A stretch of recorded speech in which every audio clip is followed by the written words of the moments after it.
To really know something, you have to enter its world. Learn its rules. Be prepared for anything. Because there's more here than meets the eye. The Great Lakes of North America. At a time when fresh water is running short, they hold a fifth of the world's entire supply. Been more important. And yet, there's still much we need to learn about them.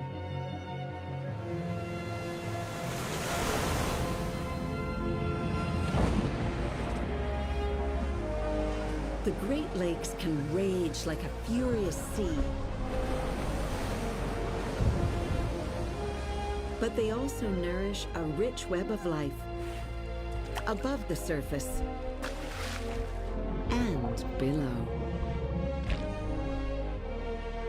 They create around them worlds of forest and wetland. And they sustain great cities of two nations.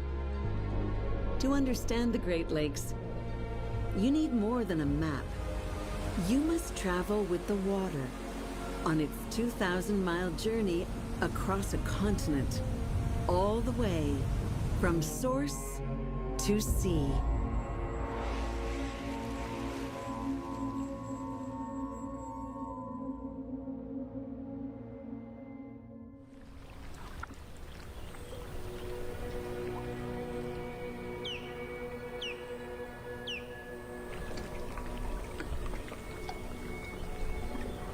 We call them the Great Lakes. But though they are huge, they're defined by countless stories that unfold on a much smaller scale.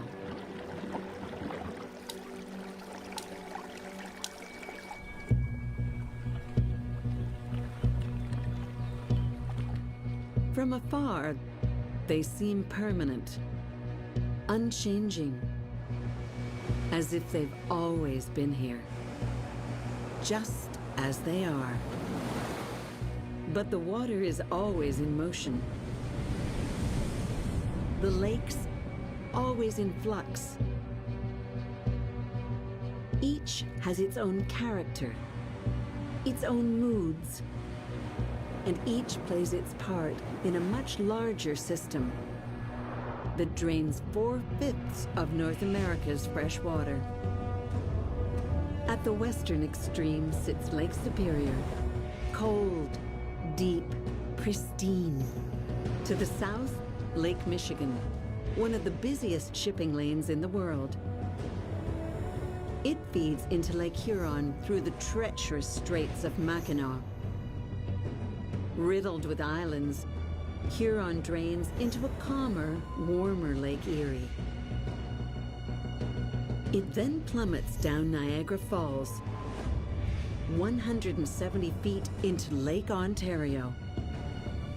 Finally, the St. Lawrence River carries the water another 744 miles to the sea.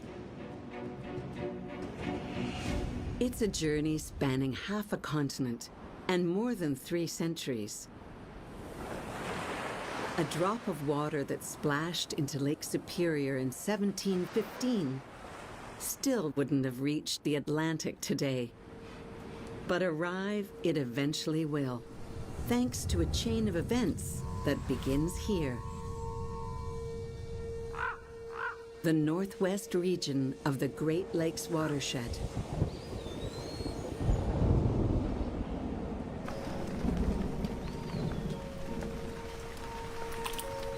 Here, crystal clear waters start their journey.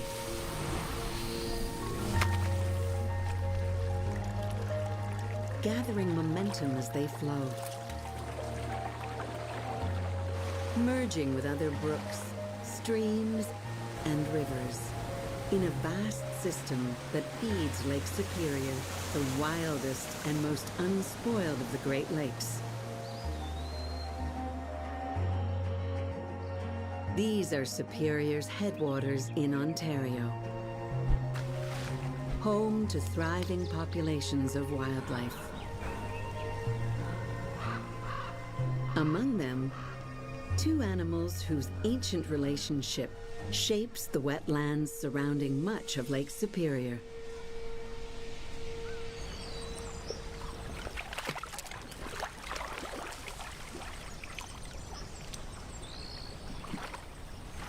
This is the largest rodent in North America, and he's on a mission. Beavers spend much of their time gathering construction materials and building dams. His goal is to help turn a stream into a pond, where he and his family can build a home called a lodge. Their lodge is supposed to protect his colony from predators. Ironically, the lakes and ponds he builds also create the perfect habitat for an age-old foe.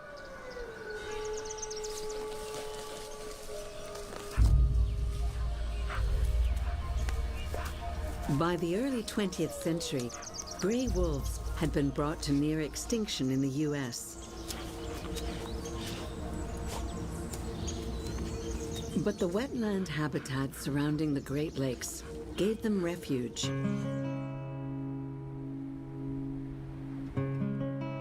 Thanks to the beavers, there are thousands of smaller lakes here. Their dams filter the water that will end up in the Great Lakes. But they alter the surrounding forest too. Dams cause ponds to grow. And soon, where once there was dry forest, marshy woodlands develop. This means less human development. The wolves are here because the wetlands keep hunters out and bring a diversity of prey animals in.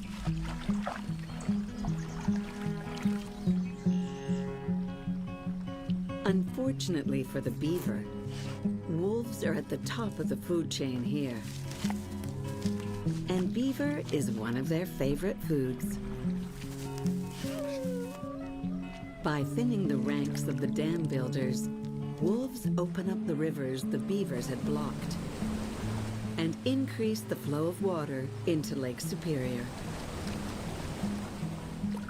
Over time, beavers and wolves forge a natural balance between closing and opening the waterways that feed the Great Lakes.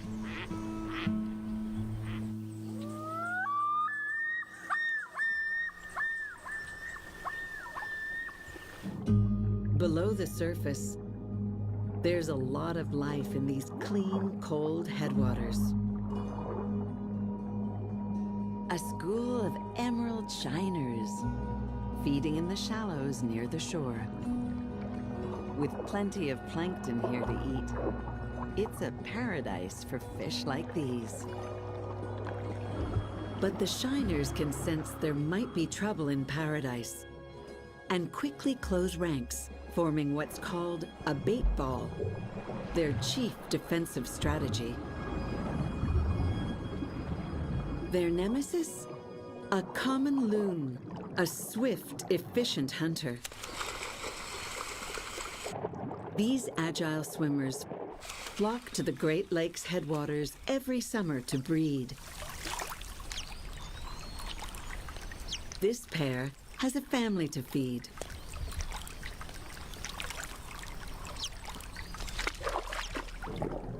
She's a solitary, skillful worker. Loons are supremely adapted to aquatic life. Unlike most birds, their bones are solid and dense, which makes them less buoyant. They can dive for up to 5 minutes. A streamlined body with legs set far back reduces water resistance as they hunt.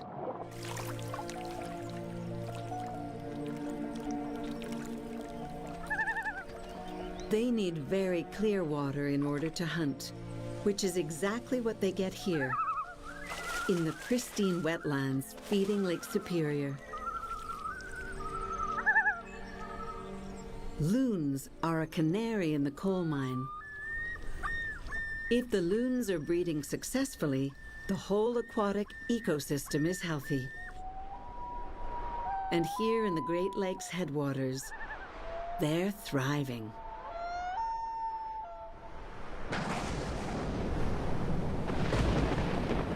Because of their exceptional size and stormy weather, the Great Lakes are often called inland seas. None fits this description better than Lake Superior, the largest freshwater lake in the world. It's about the size of Austria. Superior is also the deepest by far of the 5 Great Lakes. With an average depth of almost 500 feet, it holds more water than the other 4 lakes combined, enough to cover all of North and South America with a foot of water. Superior's great depth means water that enters it takes 2 centuries to leave. And when that much water gets roiled up, this is what happens. Winds of 50 miles an hour routinely buffet Lake Superior. Its waves can climb as high as 30 feet in the air. Ocean-sized waves. More than 550 ships have gone down in Superior's storms. And that's just the wrecks we know of. But when its temper cools and its mood softens, Lake Superior changes into something altogether different. The clarity of its water is legendary. Visibility averages 27 feet, far more than the other Great Lakes. Historically, Lake Superior has experienced the least human impact of all the Great Lakes. Parts of its shoreline have changed little for thousands of years. But downstream to the east, things are very different.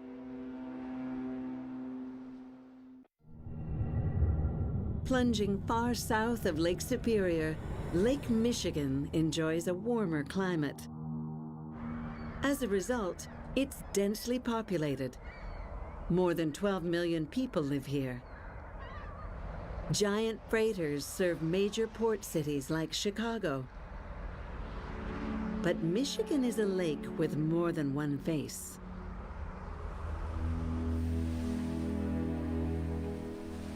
On its eastern shore lies a 35-mile stretch of wilderness. The Sleeping Bear Sand Dunes.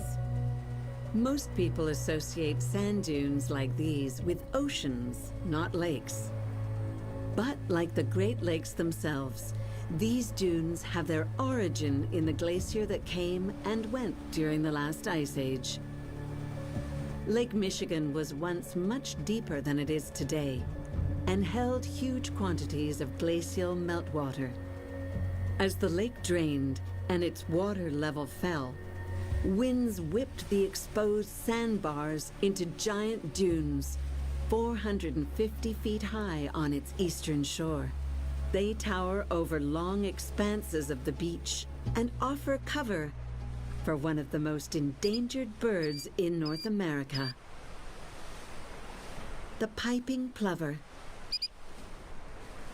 This little male is on the hunt for a mate. He's only about 6 inches long and weighs no more than a tennis ball.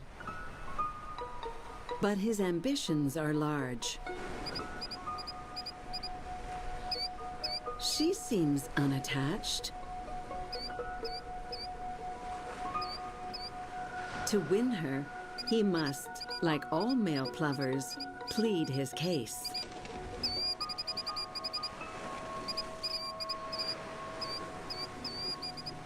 But the real test is whether he can build an acceptable nest. The sand dunes are just the kind of place the plover likes to breed.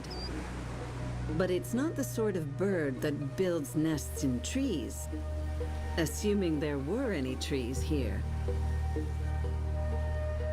He'll dig a scrape, a shallow bowl in the sand, the female will camouflage with shells and other beach debris. If she decides that he and his scrape are worthy. Apparently, he's passed the audition. Only now does she allow him to mate with her. Unfortunately, the scrape is not much protection against their most common threat. People and their dogs often scare plovers into abandoning their nests. And a misplaced paw could easily crush the eggs. Either way, the offspring are doomed. A century ago, about 700 pairs of nesting piping plovers called the Great Lakes home. But by 1990, only 13 remained.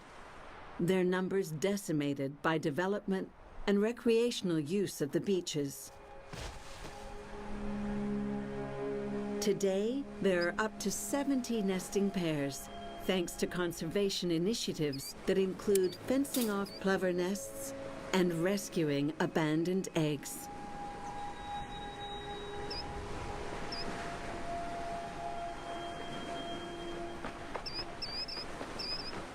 When the eggs have hatched, the scientists release the young birds back at the nest site in the hope that a new generation of plovers can repopulate the dunes.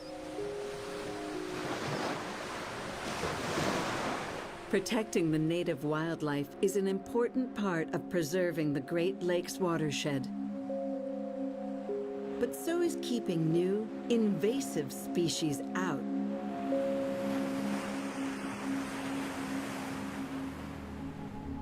Today, an ominous threat is approaching along the Illinois waterway, which connects Lake Michigan to the Mississippi River to the south. In the 1970s, an alien species escaped captivity and began to run wild. First in Arkansas, then to many parts of the Mississippi. Now it's headed for Lake Michigan. Meet the silver carp, 60 pounds of unappeasable hunger, originally imported from Asia to help control algae blooms in fish farms. Silver carp lack a stomach, so they must eat constantly, consuming up to 40% of their body weight in plankton every day. They are also prolific breeders. Each female can produce as many as 5 million eggs a year, and they can live 20 years. Wherever the silver carp goes, native freshwater species get starved out, which could put the Great Lakes' $7 billion fishing industry at risk. Every day, the carp get a little closer to the Great Lakes. Dr. Jason DeBoer from the Illinois River Biological Station is anxiously monitoring their approach. It's taken 50 years for the invading carp to spread 1,000 miles up the Mississippi. Now they're here, in the Illinois River, just 9 miles from Lake Michigan.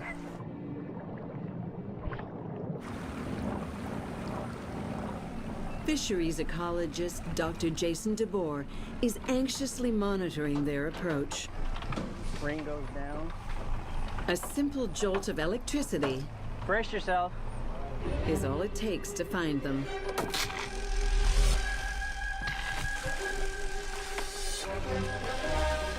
They're everywhere.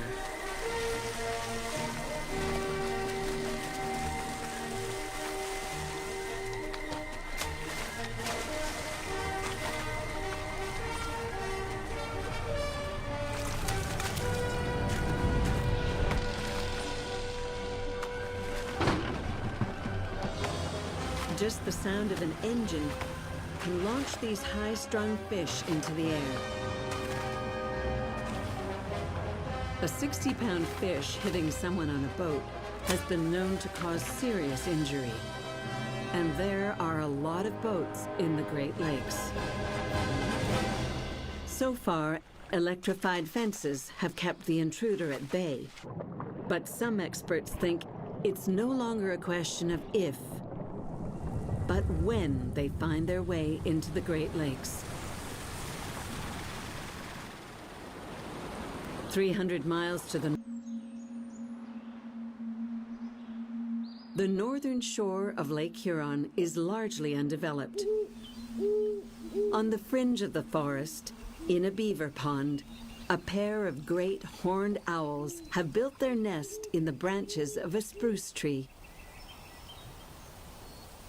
The female patrols the marshland below.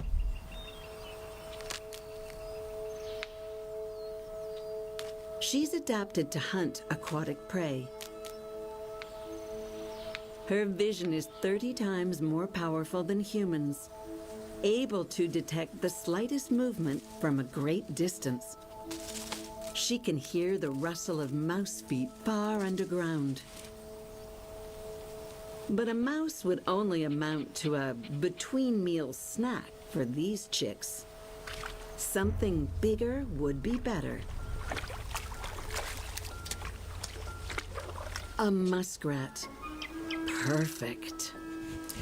These aquatic rodents can swim underwater for 20 minutes. A great way to avoid predators. But only if they know they're coming.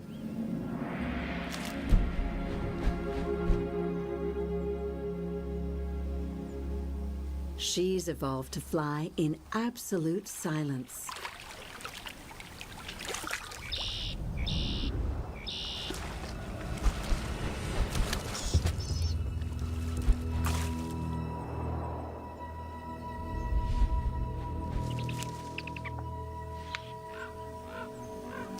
Dinner is served.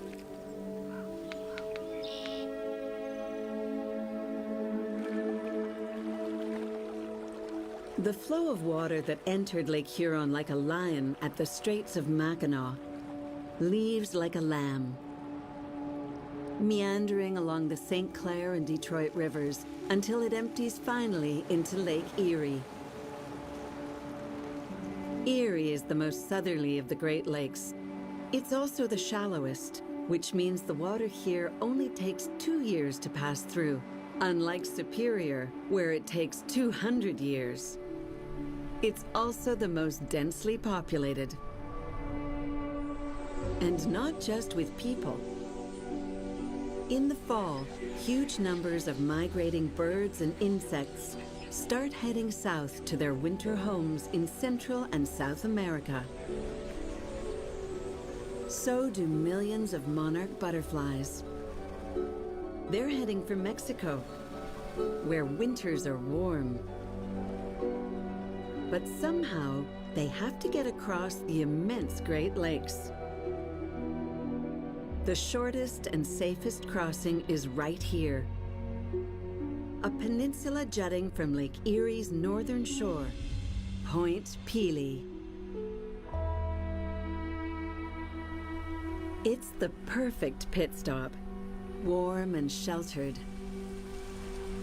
And it shaves 9 miles off the trip across Lake Erie. But that still leaves another 30 miles.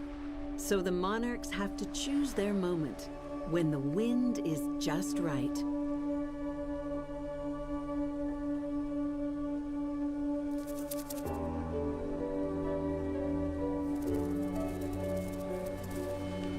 From here, it's 2,000 miles to Mexico, and a well-deserved rest.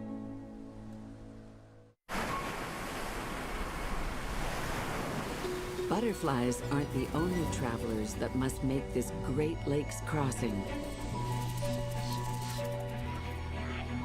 2 major bird migration routes intersect over Lake Erie.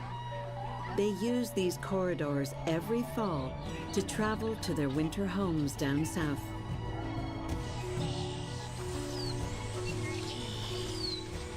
$5 million blackbirds stop en route for food and shelter. songbirds, hawks, and waterfowl all arrive on Erie's shoreline to fuel up before moving on. While they take advantage of the local resources, they become temporary members of the ecosystem. They eat massive amounts of fruit along the route and distribute its seeds. They consume countless insects, helping to maintain balance in the food chain. And then, as suddenly as they came, they're gone. Well, most of them are. Pelee Island lies about halfway across Lake Erie. Many of the migrants will stop here to rest. But this female red-tailed hawk lives here year-round. The climate is relatively mild, and there's plenty to eat. Small mammals, reptiles, and smaller birds. But it's been a while since she's had a good meal. Pelee Island is home to a creature that will more than satisfy her, if she can catch it.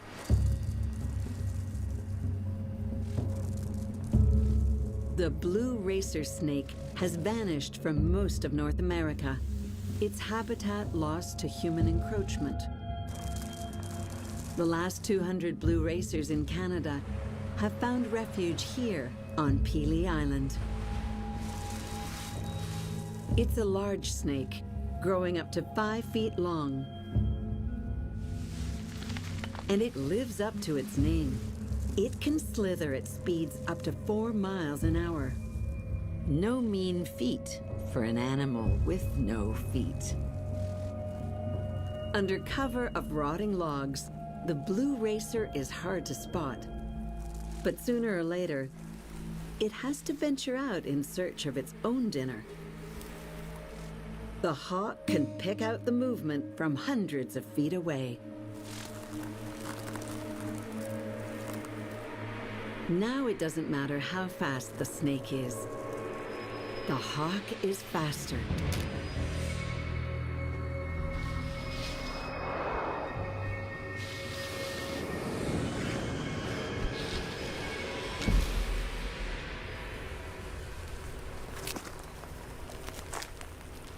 Mission accomplished.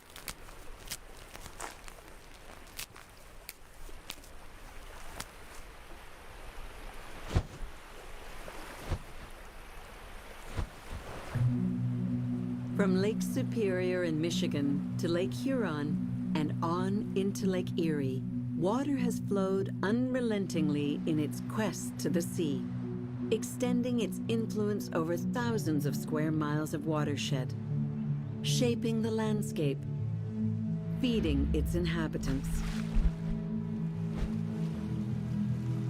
As it reaches the eastern shore of Lake Erie and enters the Niagara River, levels start to drop. The water picks up speed, hurtling down the river,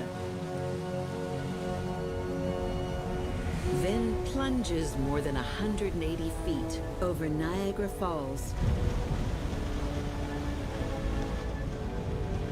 the most powerful waterfall in North America. Nearly 200,000 tons of water a minute cascade over the edge. The flow is so powerful, it grinds 12 inches off the cliff face every year, carving a gorge that's now 4.5 miles long as the falls gradually migrate upstream. 50,000 years from now, the falls will have eroded the rock another 20 miles, all the way back to Lake Erie. Erie and Ontario will become one giant lake. From here, the Niagara River flows another 14 miles north, dropping another 60 feet before reaching Lake Ontario. Ontario is the last in the great chain of lakes stretching eastward from Lake Superior. It's the smallest Great Lake, but a quarter of Canada's entire population lives along its northern shore. It bears the brunt of pollution from Toronto and other surrounding cities, as well as whatever contaminants arrive from the lakes upstream. Agricultural pesticides and fertilizers, industrial chemicals, and human sewage. As a result, Lake Ontario is the most polluted Great Lake of all. Still, there are signs it could rebound. In the 1960s, the City of Toronto planned a 3-mile-long breakwater that would allow it to enlarge its harbor. But when the anticipated rise in shipping traffic failed to materialize, the project was abandoned. City planners didn't know what to do with the peninsula they'd built. But nature did. Within just a couple of years, vegetation began to grow on the landfill. Wildlife moved in. Mammals like coyote, mink, and beaver, and more than 300 bird species, many of which nest on what is now called Tommy Thompson Park.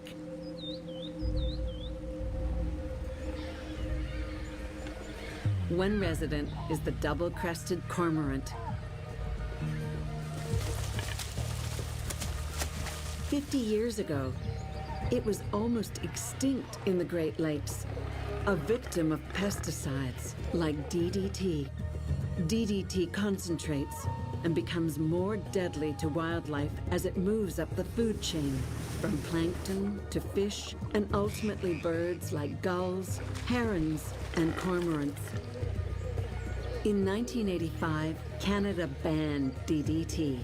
Now, Tommy Thompson Park has the world's largest nesting colony of double-crested cormorants.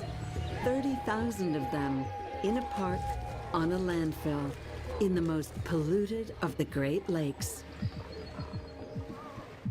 After a journey of 1,600 miles, taking centuries to complete, the water finally leaves the Great Lakes and enters the mighty St. Lawrence River. By the time it gets to Quebec City, the water level has dropped by almost 300 feet. Just west of Montreal, the 800-mile-long Ottawa River joins forces with the St. Lawrence, boosting its flow with a massive surge of clean water. At times, there's more water draining down the Ottawa than travels out of all 5 Great Lakes, earning the Ottawa River the nickname the 6th Great Lake.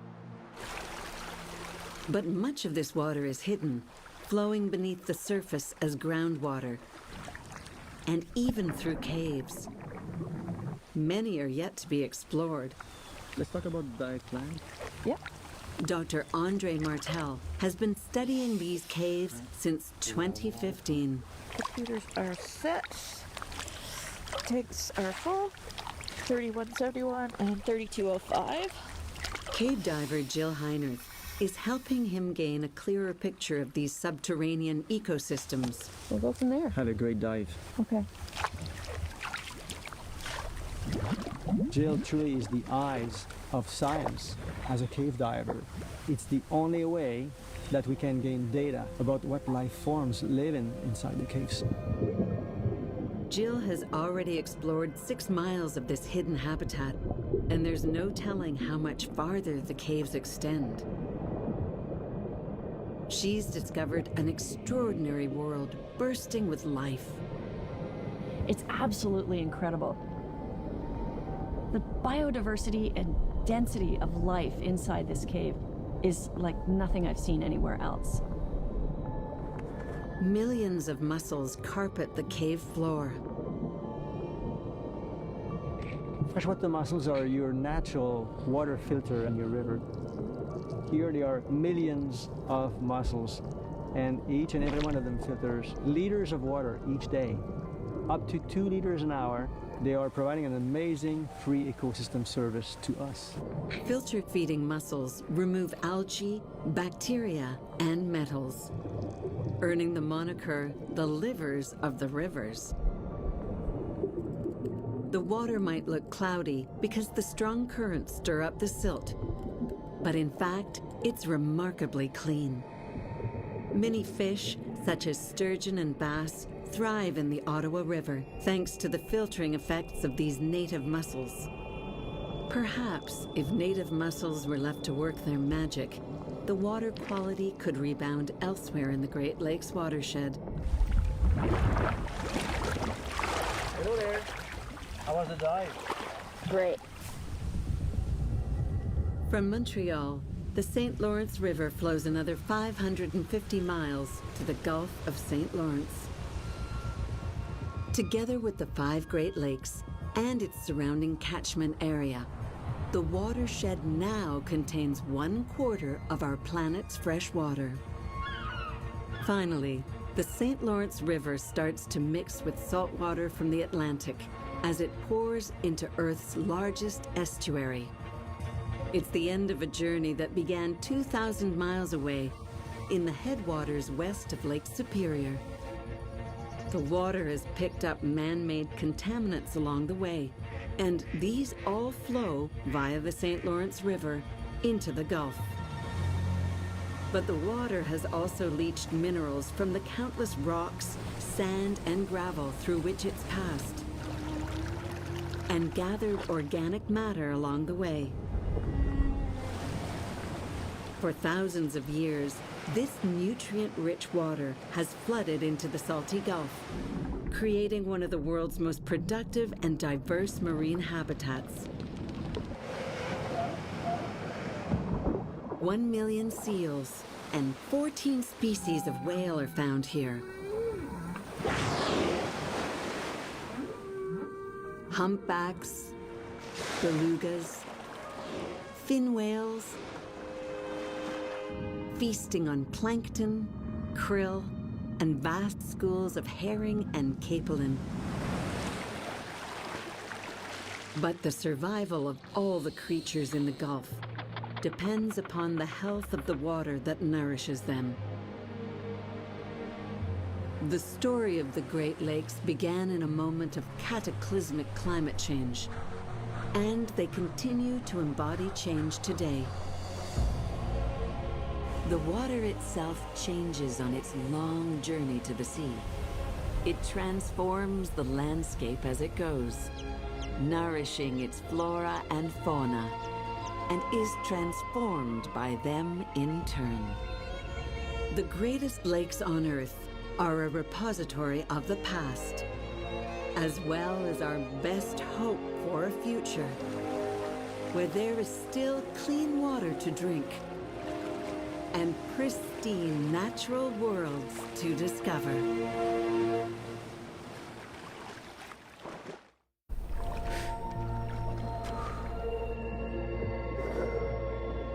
On a single breath, under a foot of ice, these divers explore the largest body of fresh water on Earth. Where they swim was once a colossal ice sheet, grinding into the bedrock of North America. When it melted, 5 giant lakes were left behind.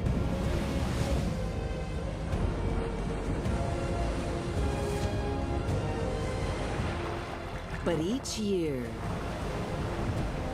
the ice returns.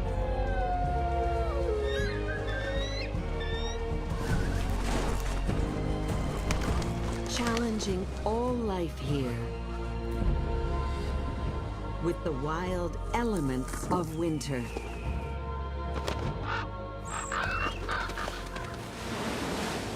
In North America's Great Lakes.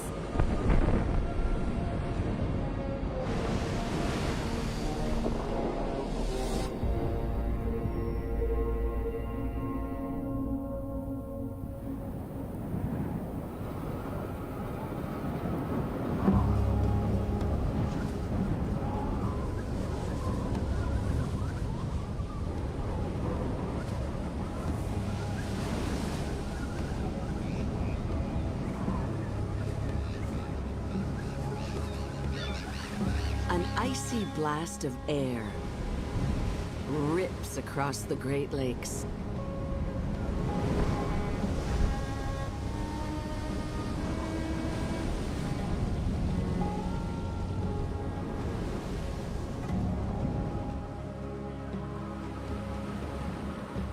Winter comes hard and fast. Animals here must deal with the most extreme, unpredictable temperature changes found anywhere on Earth. From summer highs of 100 degrees to winter lows of 40 below. A throwback to the Ice Age that once gripped this region. 20,000 years ago, mammoths roamed here in the shadow of a massive ice sheet 2 miles thick. Trillions of tons of slow-moving ice carving the rock beneath. It crushed the continent for 2.5 million years.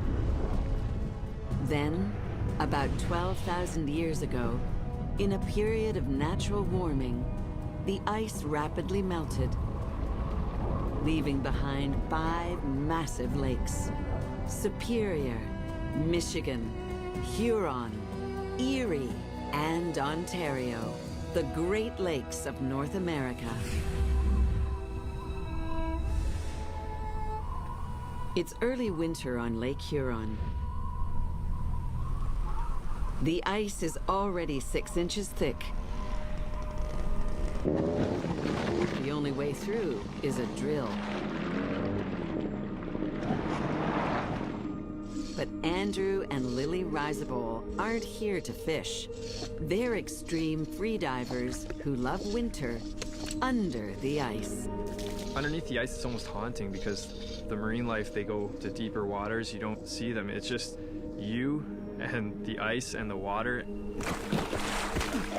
Using only the air in their lungs, they risk their lives to explore the exquisite world beneath this frozen ceiling.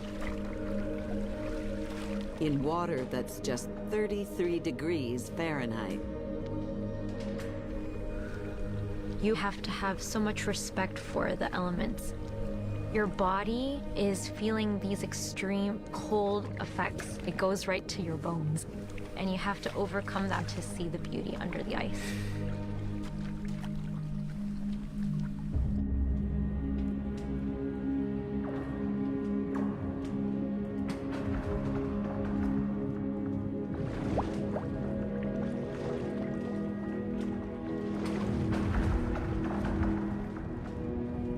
The Great Lakes is an unfinished masterpiece.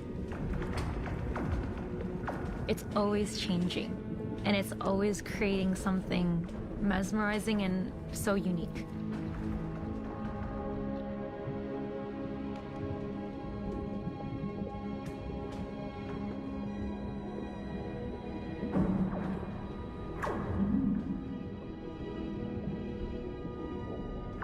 The constant movement of ice creates a storm of otherworldly sounds.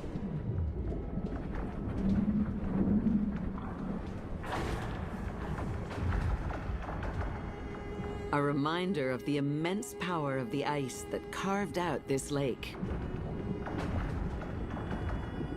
There's just 30 centimeters of ice that waves then start to kind of push, and it'll crush your body. It's incredible to think that just a small little thickness of ice, what that can do to a human, let alone what 3 kilometers of glacial ice, what that did to the landscape.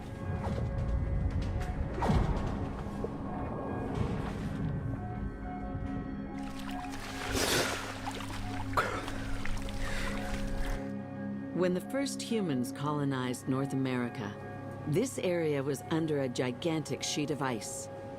It endured for 2.5 million years, but disappeared in a flash of geological time when the Earth suddenly warmed, a timely reminder of how rapidly our world can change.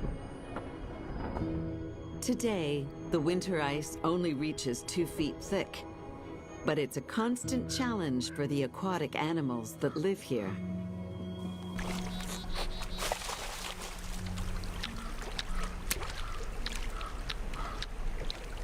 River otters are found in all the Great Lakes. They don't hibernate and hunt year-round. This is the first winter for these 10-month-old pups. Their mother teaches them to fish under the ice. They can hold their breath for up to 8 minutes. But it's dangerous. The fish retreat to the bottom in winter. Down here, in the dark, the pups must keep their bearings and not lose sight of their escape hole in the ice above.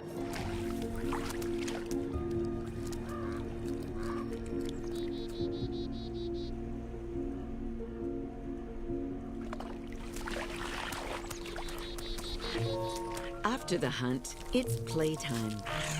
But it's play with a serious purpose.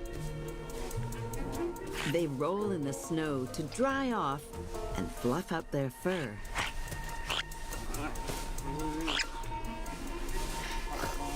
Otters don't have blubber. Instead, a layer of air trapped in their super dense coats keeps them warm.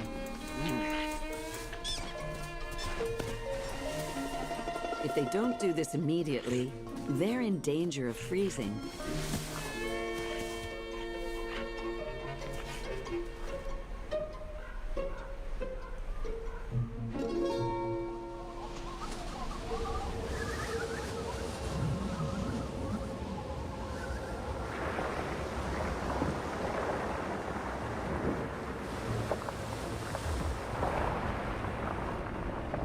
As temperatures drop, each lake reveals its own unique character.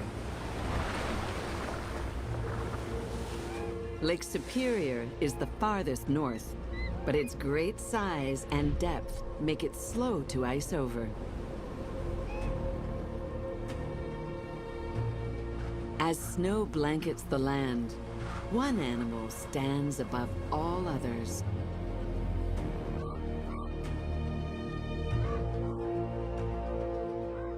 Ravens are the masters of the winter forest. Like skilled chess players, they can see several moves ahead. The most intelligent of all animals in the Great Lakes, they plan and manipulate.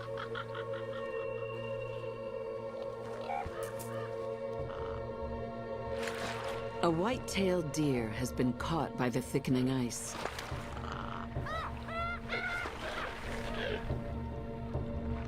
It's in deep trouble. And the ever-watchful ravens know a meal when they see one. But they need others to do the killing. A special cry, known as a yell call, will summon all the help they'll need.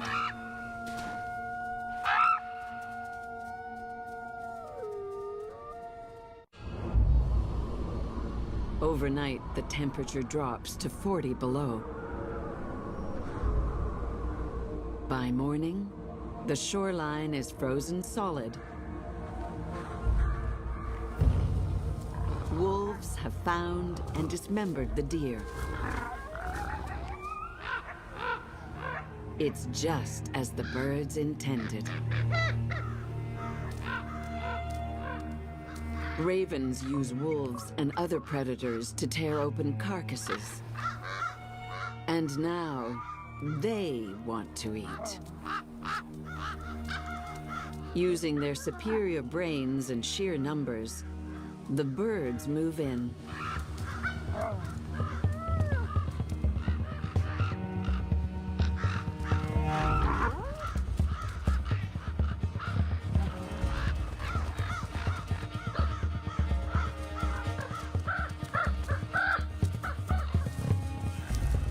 Under relentless harassment, the wolves retreat.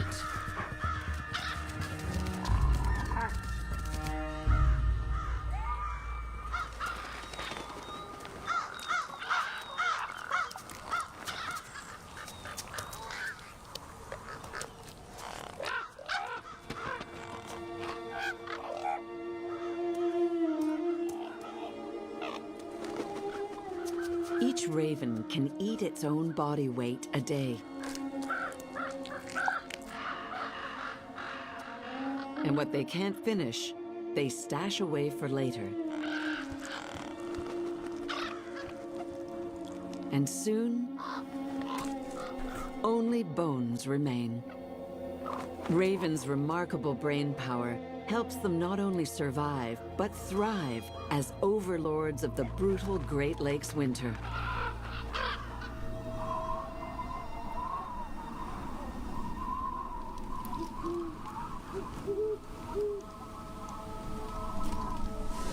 Deep in a forest on the north shore of Lake Ontario,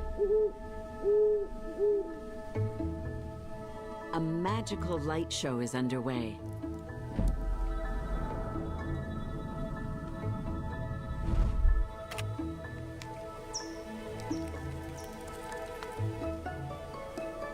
Flashes of bubblegum pink flit between the trees. It's a flying squirrel, and he glows in the dark. His fur absorbs and emits ultraviolet light. Only 4 species of mammal are known to do this, and flying squirrels are the only ones in North America. Humans can't see it without special cameras and lights.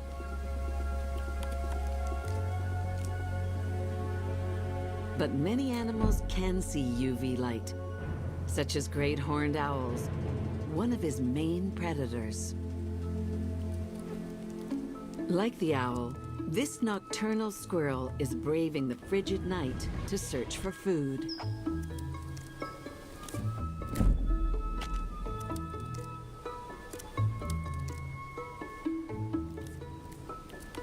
Scientists know how he glows. Biofluorescent pigments accumulate in his fur. But they don't know why he glows, especially when some predators can see UV light. It could be a way for him to communicate with other flying squirrels. On bitterly cold nights, these sociable rodents snuggle up in communal sleeping dens to keep warm. The bedmates aren't from the same family, so they have to find each other in the dark. Their fluorescent fur could be the perfect way to silently guide each other to the nest hole.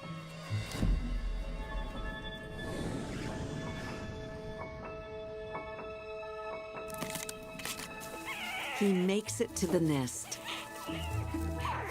already full of cuddly neighbors.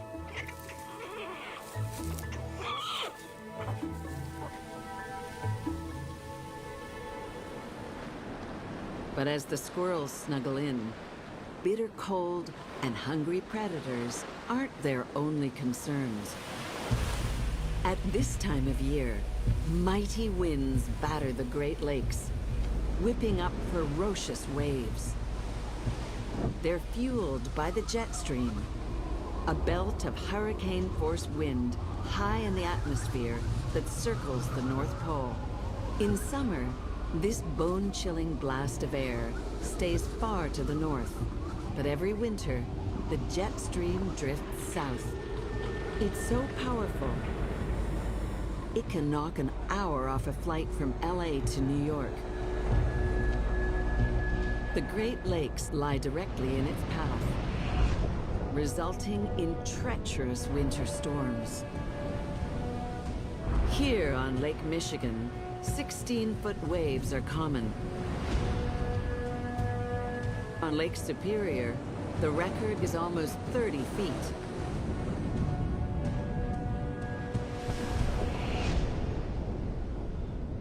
They're the tallest lake waves on the planet.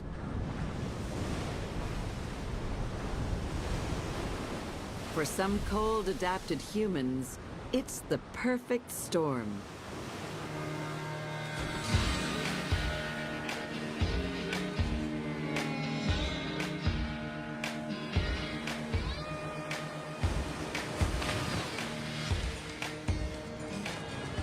Sonia Jafar chases these winter waves. They call these lakes a washing machine because the waves just keep coming. The further you go out, actually the worse it gets. Great Lakes surfing is always best during the coldest months of the year. It's so raw in the elements. Hypothermia is very real. Add into that these high winds, chunks of ice, and you can get yourself in a pickle pretty damn fast.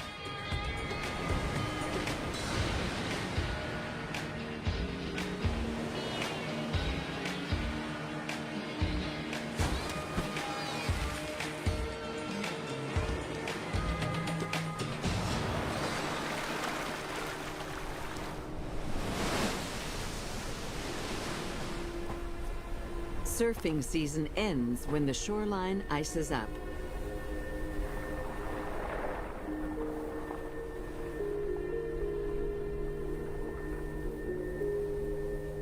But the Great Lakes are so big, they rarely freeze completely. And just like the world's oceans, they can create their own weather. The most dangerous is lake effect snow.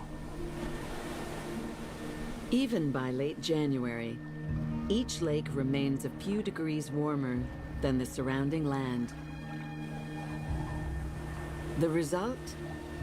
Steam. Water vapor that rises into the atmosphere. As cold north winds barrel across the open lakes, the moisture freezes, and clouds laden with snow plow into the shore, creating some of the worst blizzards in the world.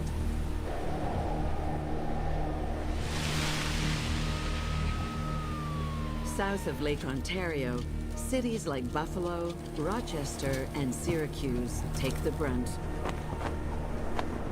More than 6 feet of snow can fall in just 24 hours.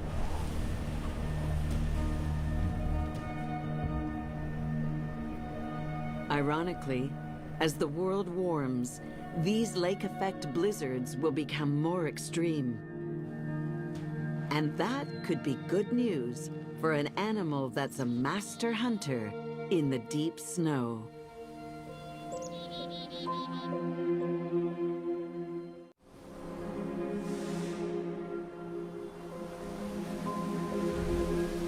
It's midwinter on the north shore of Lake Superior. In a foot of fresh snow, a Canada lynx is on the hunt.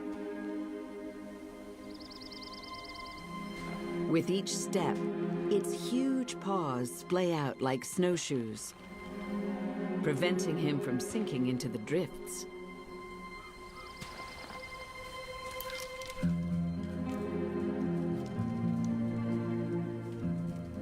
He's 30 pounds, twice the size of a house cat, but his paws are as big as a cougar's.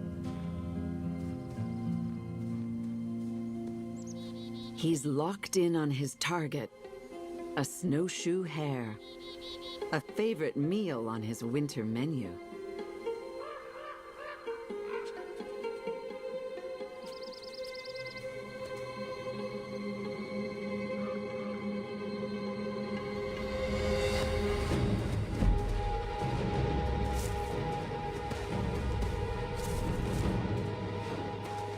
This one gives him the slip.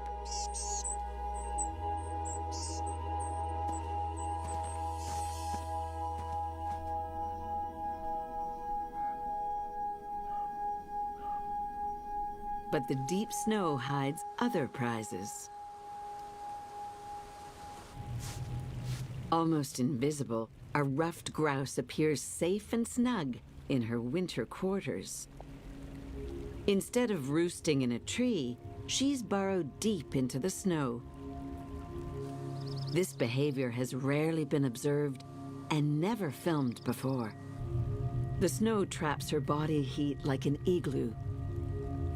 It's 30 degrees warmer in her den. She's a sitting target. The lynx has super-sensitive hearing. His ear tufts amplify sounds. He can hear prey 250 feet away.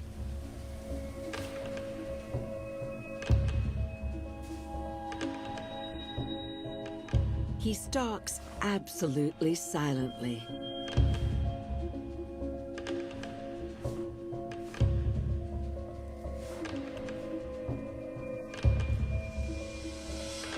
Her life depends on keeping perfectly still until the very last second.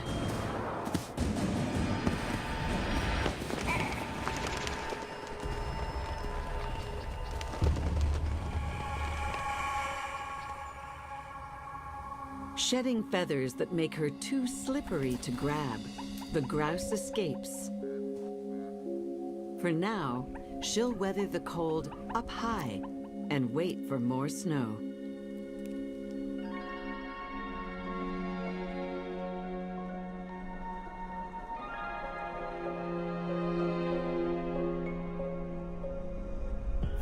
Snow can fall in parts of the Great Lakes for 6 months of the year. Each snowflake is unique, a tiny ice crystal shaped by temperature and humidity on its journey to the ground. Warm air gives flakes more time to form as they fall, creating larger and more elaborate patterns.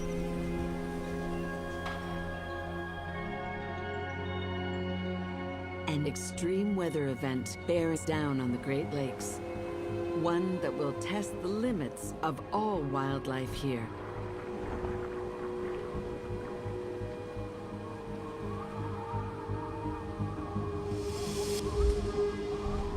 Far to the north, a dome of ultra-cold air spins over the North Pole. It's called the polar vortex. Here, in the upper atmosphere, the temperature can drop to a numbing minus 110 degrees Fahrenheit. This frigid, swirling mass is normally held in place by the jet stream, the belt of hurricane-force winds.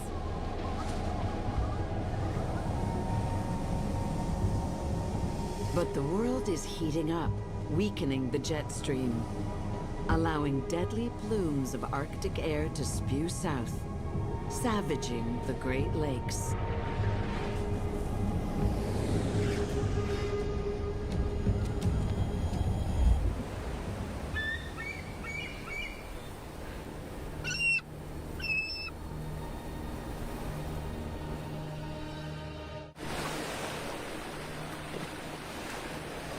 The days are growing longer, a sign that winter has almost run its course.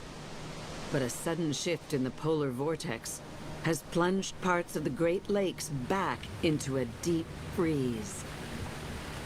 On Lake Michigan's west coast, temperatures have dropped 20 degrees in just a few hours. Sensing an opportunity, bald eagles head inland. They're normally solitary predators, but here they're gathering in the hundreds, anticipating a feast.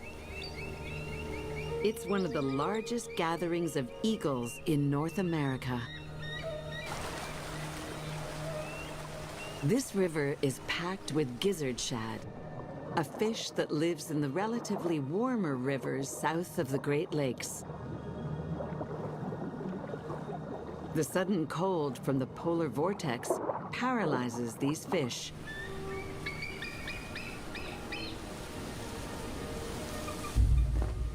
Easy pickings for the hordes of eagles.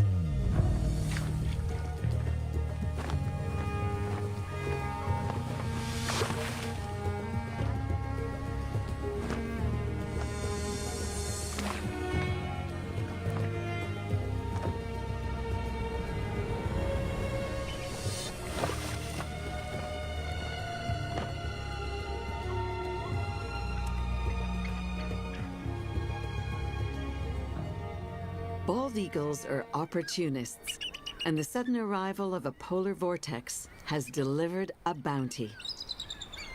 But they fare just as well in warmer climes. Others aren't so adaptable. One creature here depends on winter's frozen grip more than any other. Deep in the boreal forest north of Lake Superior, two scientists from the Wildlife Conservation Society of Canada are searching for the rarest of all Great Lakes animals. To find it, Matt Scrafford and Liam Cowan travel enormous distances, checking a network of traps. Our study area is almost 6,500 square kilometers, and within that area we have about 30 different live traps. The traps are built sturdy to hold an animal renowned for its strength and ferocity.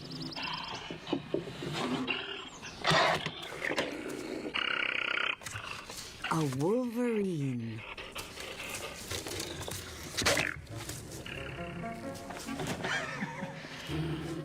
They are fierce. They're fierce because they have to be.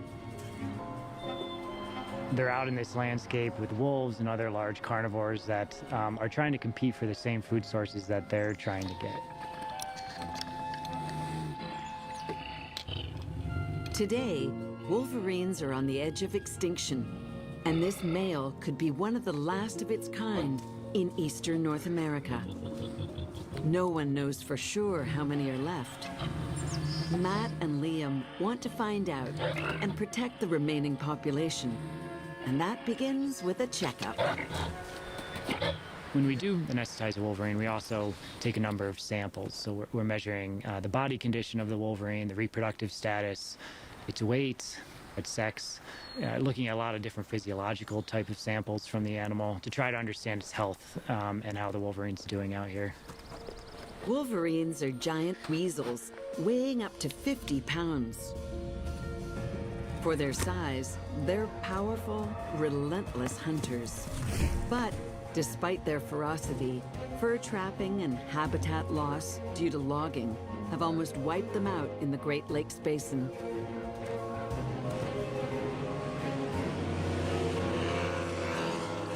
And now there's a new threat: climate change.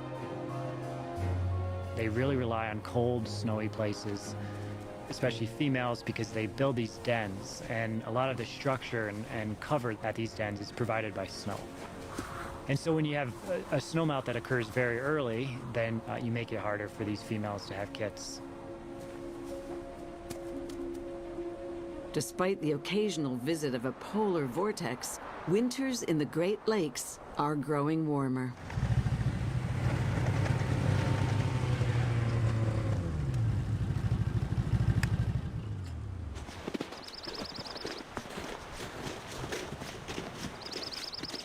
Matt and Liam head to check another trap a few miles away.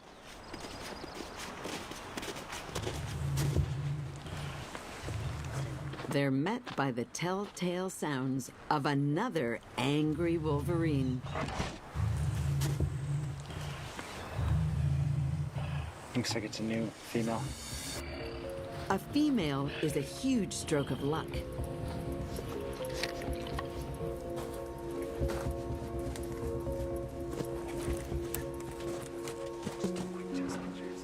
She's in great condition and an exciting addition to the known population. You know, this is the first time we've seen her. We've seen some big males here, but we've never actually seen her. There's more good news. She's lactating. She might have a litter. She either has one right now or she's about to have a litter.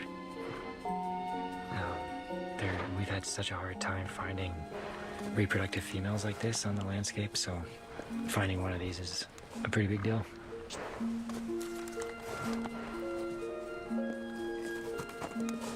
Anytime you do catch a female and have an opportunity to learn from her, it's a very big opportunity for the project. You know, females are the ones who are having kits, and they're primarily responsible for raising, the next generation of wolverines.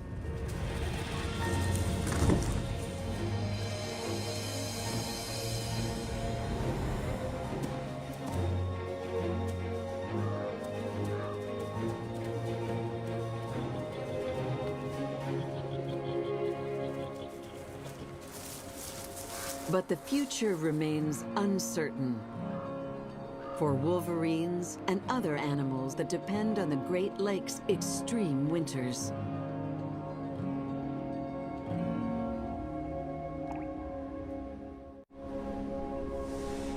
It's almost spring, but Lake Erie, the shallowest Great Lake, is still frozen over.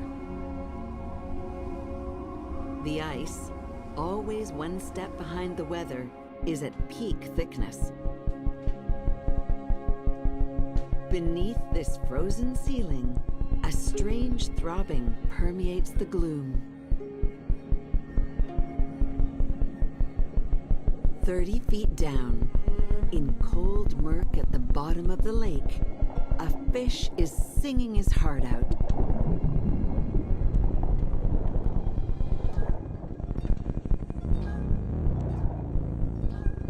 He's a burbot,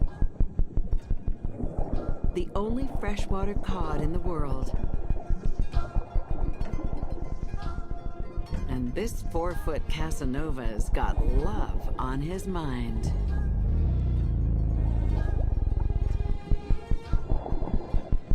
Burbot spawn at the coldest time of the year, while other predators lie dormant, so their fry are less likely to be eaten. With so little light and bad visibility, this male burbot isn't exactly dazzling. But his drab exterior hides an impressive set of pipes. He calls by rapidly moving the muscles of his swim bladder. It's one of the fastest contracting muscles found in any animal. Researchers have recorded the sound of males underwater, and they're as loud as a revving jet ski.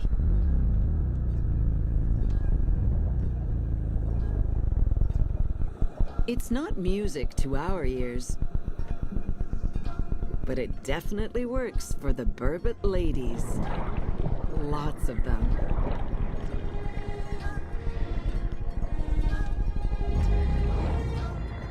Enticed by his calls, the females thrash their tails on the lake bed to release up to 1 million eggs. Other males, who've also heard the music, turn the whole event into a fish frenzy.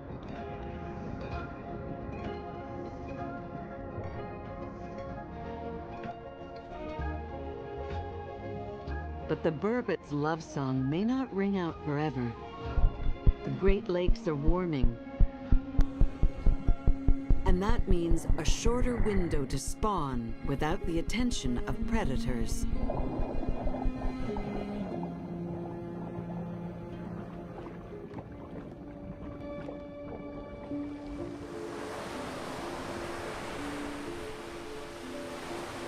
The trend is clear.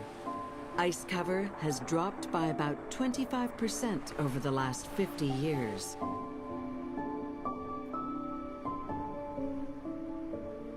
And the largest animal in the Great Lakes Basin is feeling the heat.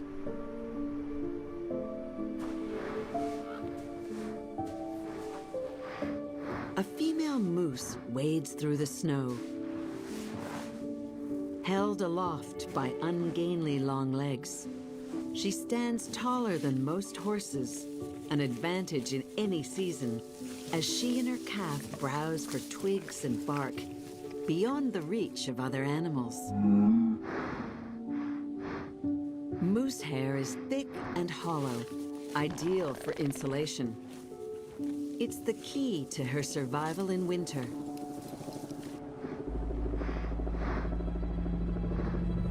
But without help, she's in danger.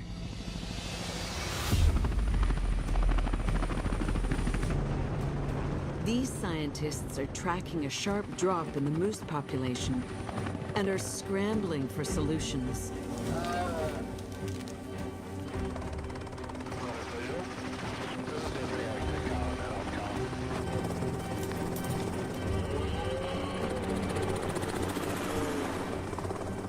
We need to get a closer look at this family to try to save them.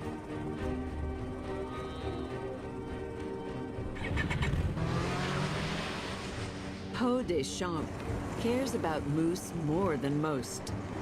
He's a member of the Grand Portage Band of the Chippewa, Native Americans who live on the shore of Lake Superior.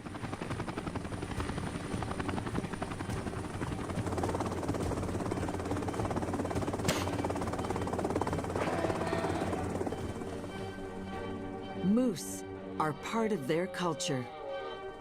All the band members, they want to keep moose around as long as they can. Well, the moose have been one of the main food sources for the Grand Portage community for quite some time. I mean, one moose will last a family a whole year.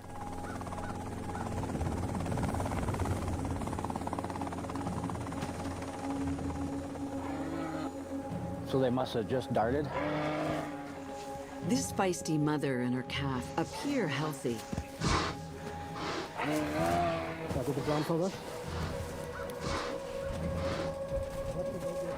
But a closer look reveals trouble. Okay, breathing seems good. Bald patches, evidence of a deadly infestation. No.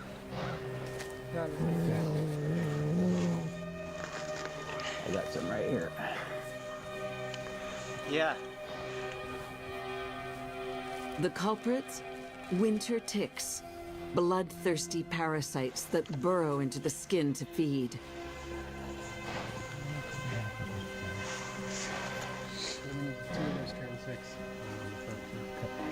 Moose have been found with 50,000 ticks embedded deep in their hair. More than enough to kill these huge animals. First tick count was 10. The pain can be excruciating, forcing them to rub incessantly against trees, desperate to remove the ticks. Some have been found with almost all their hair missing, a death sentence in freezing temperatures. Winter ticks can't survive extreme cold, but today's shorter, milder winters have caused a tick explosion. Okay. Blood's done. This female's proved her worth as a mother and brought a healthy calf through a Great Lakes winter. But these tiny blood-sucking arachnids now threaten her future. Poe removes as many as he can and fits her with a collar. Tracking her will help him better understand the population. With the moose declining in numbers, it's important to know why they're dying and to keep them around. Just anything to help these guys.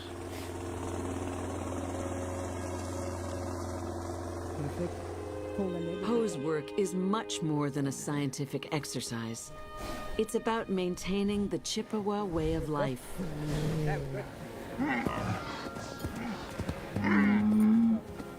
And their deep connection to these animals.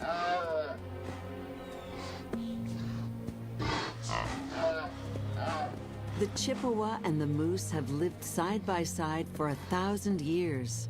But in the last decade, winter ticks have reduced the moose population by 40%. The moose is superbly equipped to survive a Great Lakes winter, as are all the creatures that thrive in this extreme ecosystem.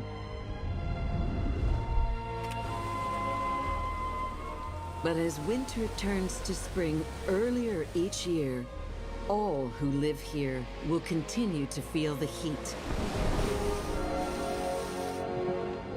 and may soon find the Great Lakes ice-free.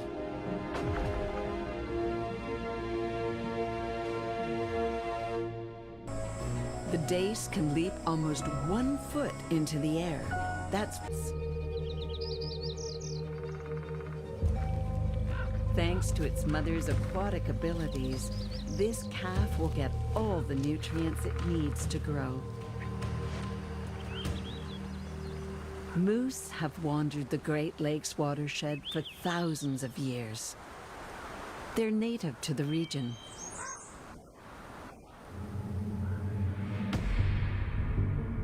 But there are other species that just don't belong here. They're invaders, and we're the ones that brought them in.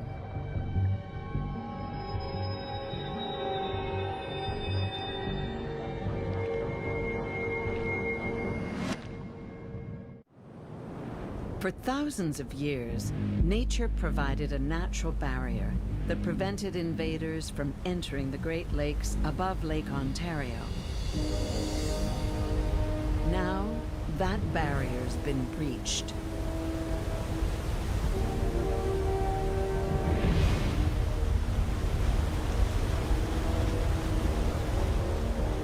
Niagara Falls is a 4,000-foot wall of roaring water, plummeting toward Lake Ontario at speeds of up to 30 feet per second.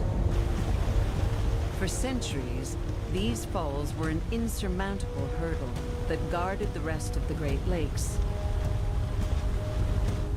No invasive species could scale these heights. But all of that changed in the 1930s with the construction of the Welland Canal, a waterway designed to bypass the falls. Now, freighters from around the world could travel the length and breadth of the Great Lakes. And those ships weren't just delivering goods. Their bilge water was filled with dozens of invasive species. At the time, the lakes were teeming with millions of native fish. The arrival of this invader would virtually decimate them.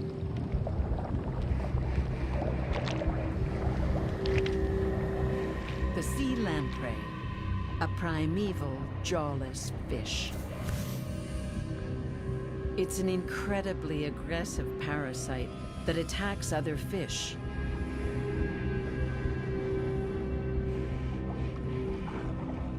It grabs hold of its victim with its suction cup mouth, ringed with razor-sharp teeth. Then gouges a hole in its side to drain its blood and body fluids. It can grow more than 3 feet long and attack fish 3 times that size. At the height of its invasion, the lamprey wiped out 98% of the commercial fish stocks in the Great Lakes.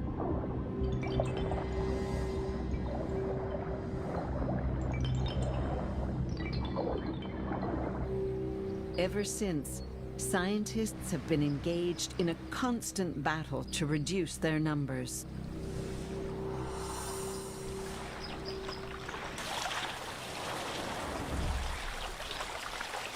Ann Scott and Nick Johnson, biologists from the Great Lakes Science Station at Hammond Bay, might have found a way to do just that. It's now mid-June, and they're marking lamprey spawning nests on a Lake Huron feeder stream. When they're ready to spawn, lamprey rely on their acute sense of smell to relocate last year's nests. They also use scent to find potential prey. This is a male lamprey. Like Nick. He came up through this gravel. They'll come up to a fish and they'll attach. Their tongue has teeth too. Oh. And it acts like a piston, going in and out until it bores a hole right into the flesh. And it is not very pleasant. It is pretty wicked. It's pretty raw. It's unlike anything else I've ever felt. But this deadly assassin has an Achilles heel. Anne and Nick have discovered that the lamprey's incredible sense of smell might offer a way to control the population. The team will deploy a natural compound that blocks the lamprey's ability to smell without harming other animals. If it can't pick up the scent of its nesting site, then it won't reproduce. Lamprey spawn at night, so the team attaches LED lights that will help track them when they're returned to the water.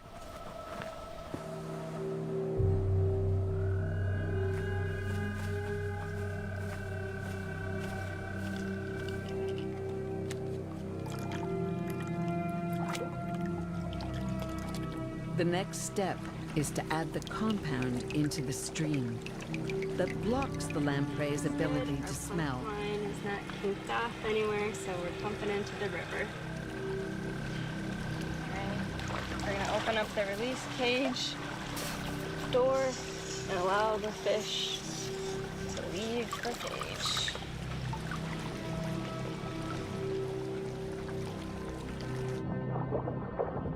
There it goes.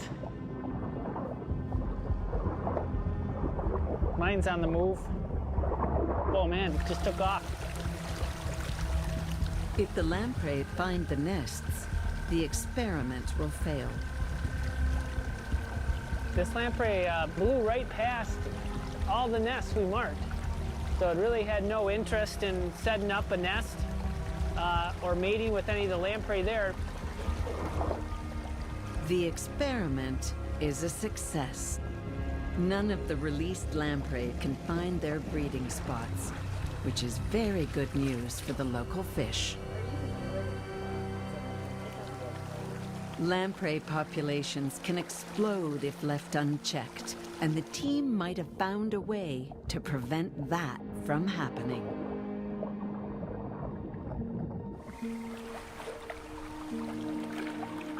But there are still dozens of other problems just waiting to be tackled. Over decades, 180 invasive animal species have entered the Great Lakes. Some have been stopped by native predators, but many others continue to disrupt the region's ecosystems. And the most disruptive invader of all is the one that brought them in. Humans are the only animal with the capacity to destroy vast swaths of habitat and alter ecosystems that have endured for thousands of years. But while humans may be the Great Lakes' most powerful invader, we could also be the agent that secures their future. The actions we take now to protect this region and its wildlife will ensure that these magnificent lakes and their amazing ecosystems endure for another 10,000 springs.